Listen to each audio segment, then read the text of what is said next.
clear, Mr. Kenny's not a scientist. I am. He's the CEO of the Weather Channel now. I was the founder of the Weather Channel, not the co-founder. And I'm glad you did, because I am addicted to the Weather Channel. I watch a lot of cable news. Now, hold on just a minute. I'm not done. And CNN has taken a very strong position on global warming that it is a consensus. Well, there is no consensus in science. Science isn't a vote.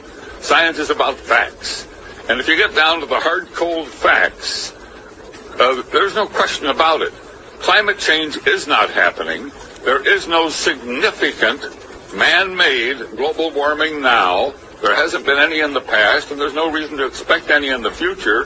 There's a whole lot of baloney, and yes, it has become a big political point of the Democratic Party and part of their platform, and I regret it's become political instead of scientific, but the science is on my side. We just crossed the threshold of 8 billion fellow citizens around the world. We just crossed that in this last year. Emissions from the food system alone are projected to cause another 0.5 degree of warming by mid-century on the current course that we are today. A 2-degree future could result in an additional 600 million people not getting enough to eat.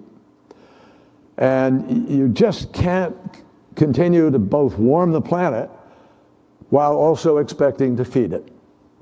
Doesn't work. The government puts out about $2.5 billion directly for climate research every year.